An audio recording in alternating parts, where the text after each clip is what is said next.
Welcome everyone to CCBC's Veteran Services Tribute to Veterans Day. My name is Derek Little, the Director of Veteran and Military Services. First and foremost, I would like to recognize the community called the United States Military. This includes our veterans, active duty service members, guardsmen, and reservists. Veterans Day is a well-known American holiday that honors all service members who have served the country in times of war and peace. This day honors veterans who are currently living and those who are no longer with us. Veterans Day is primarily intended to thank living veterans for their service and sacrifices. Veterans Day is a little different this year than it has been in the past. The current state of the world and safety measures implemented to stop the spread of the COVID-19 allowed us to think in a creative way to show respect and honor the traditions of our nation's heroes. Many people join the military for various reasons. With joining comes an inherent sacrifice service members are willing to accept to ensure freedom. Veterans Day encompasses the freedom and sacrifices made by service members. I am proud to be a veteran of the United States Army. To this day, I adopted the Army Leadership Values, the acronym LDR-SHIP, that stands for loyalty, duty, respect, selfless service, honor, integrity, and personal courage. I am honored as a Director of Veteran and Military Services because I'm able to assist fellow veterans and military-connected students and their families.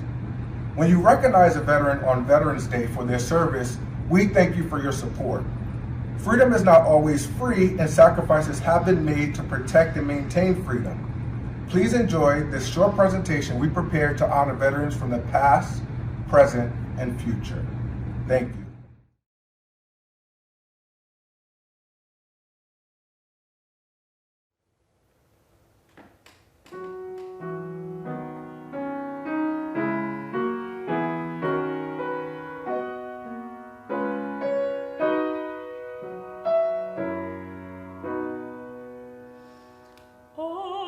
Say, can you see by the dawn's early light what so proudly we hailed at the twilight's last gleaming, whose broad stripes and bright stars through the perilous fight o'er the ramparts we watched, were so gallantly streaming, and the rockets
Today, there are still more than 83,000 American troops missing in action, according to the Department of Defense Prisoner of War Missing Personnel Office.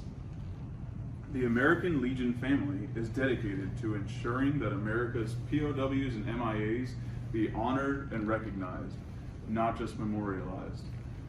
Legion efforts focus on the need to account as fully as possible for those still missing, alive, or dead. An important way all Legion family members create awareness and remembrance for this initiative is through conducting POW and MIA remembrance services at unit meetings and public events. Strong, united support by all Legion family members is crucial to bringing all of our heroes home.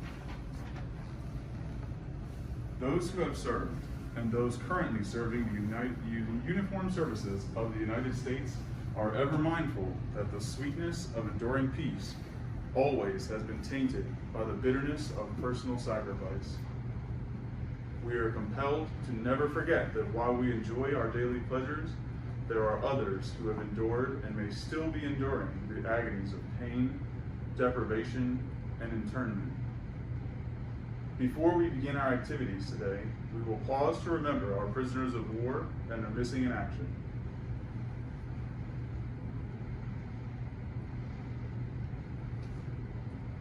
We call your attention to this small table, which occupies a place of dignity and honor near the head table. It is set for one, symbolizing the fact that our armed forces personnel are still missing from our ranks. They are referred to as prisoners of war and mission in action. We call them comrades. They are unable to be with their loved ones and families today, so we join together to pay our humble tribute to them and to bear witness to their continued absence. The table is small, symbolizing the frailty of one prisoner, alone against his or her oppressors. The tablecloth is white, symbolic of the purity of intentions to respond to their country's call to arms. The single rose in the vase signifies the blood that they may have shed in sacrifice to ensure the freedom of our beloved United States of America. This rose also reminds us of our missing comrades' families and friends who keep the faith while awaiting their return. The yellow ribbon on the vase represents the yellow ribbons worn on the lapels of thousands who demand with unyielding determination a proper accounting of our comrades who are not among us today. A slice of lemon on the plate reminds us of their bitter fate. The salt sprinkled on the plate reminds us of the countless fallen tears of families as they wait. The glass is inverted. They cannot toast with us at this time. The chair is empty. They are not here. The candle is reminiscent of the light of hope, which lives in our hearts to illuminate their way home, away from their captors to the open arms of a grateful nation. The American flag reminds us that many of them may never return and have paid the supreme sacrifice to ensure our freedom. Let us pray to the Supreme Commander that all of our comrades will soon be back within our ranks. Let us remember and never forget their sacrifice. May God forever watch over them and protect them and their families.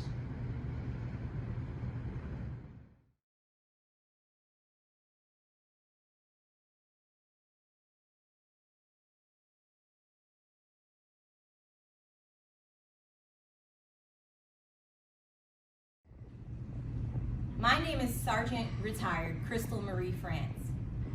I served 9.5 years in the U.S. Army as a combat medic, and I'll be giving a brief overview of the history of the U.S. Army. The Army is the oldest U.S. military service officially established by the Continental Congress on June 14, 1775. It's also the largest of the service branches charged with protecting America's freedom both at home and abroad, ensuring the safety of our homeland and defending democracy all over the world. The Army provides logistics and support to the other branches to help with their missions and support civil authorities in times of emergency. It has an active force of 471,000 personnel. Hello, my name is Antoine Isaac. I am an Air Force veteran as well as a CCBC alumni. I also work for the CCBC Campus Police as a corporal. I'm here to tell you a little bit about the Air Force and our history. The Air Force is the youngest military service branch, Prior to 1947, the Air Force was known as the Army Air Corps, and then became a military branch on September 18th, 1947. The primary mission of the Air Force is to defend the United States and their assets. This is via air and space. The purpose of the Air Force is to be organized, trained, equipped, and primarily to be prompt and sustain offense and defense for air operations. We are the world's largest Air Force. We are well as also one of the world's technologically advanced Air Force. It has a strong Air Force of 322,000 personnel and still going strong. Hi, I'm Kevin Chrisman, and I'm a United States Marine Corps veteran and a CCBC alumni. The Marines were established on November 10, 1775, with the founding of the Continental Marines. The Marine Corps maintains ready expeditionary forces, sea-based and integrated air-ground units for contingency and combat operations with the means to stabilize and contain international disturbances. The Marines are the immediate response force that can be used to overwhelm the enemy. It has an active force of 184,000 personnel. The Navy is the seaborne branch of the military established on October 13, 1775 by the Continental Congress. The Navy maintains, trains, and equips combat-ready maritime forces capable of winning wars, deterring aggression, and maintaining freedom of the seas. The Navy possesses the world's largest carrier fleet and in times of conflict helps to supplement Air Force air power. The Navy is also primarily responsible for transporting Marines to areas of conflict. It has an active force of 324,000 personnel. My name is Joshua Rubin, and I am a future CCBC grad, and I've also spent 4 years in the active duty Army infantry. I'm going to be giving a little history of the U.S. Coast Guard. The U.S. Coast Guard is the smallest of all the military branches, established as the Revenue Cutter Service in 1790. It was reformed in 1915 as the United States Coast Guard, under the Treasury Department. The Coast Guard has the unique status of being a multi-mission service. The first mission is maritime law enforcement, where the jurisdiction is both domestic and international. The second mission is as a federal regulatory agency tasked to perform maritime safety, security, and maritime stewardship. It has an active force of 36,000 personnel.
Thank you for participating in this tribute for our veterans. On behalf of the VA certifying officials, Jackie Simic, Frank Murray, and Danielle Horney, the dedicated CCBC staff and faculty committed to the success of veterans and military-connected students, and the continued support from senior leadership, we thank you. Growing CCBC's community of veteran students is one of the highest priorities. We take pride and attention to the needs of our veterans and military-connected students from all branches of the armed forces. I would like to take this time to say a special thanks to the people who really made this event happen today. Thank you, Jackie Simic, for coordinating this event to ensure that we can show honor and pay tribute to veterans. In closing, we would like to let veterans know worldwide, you have served us, now let CCBC serve you. Thank you.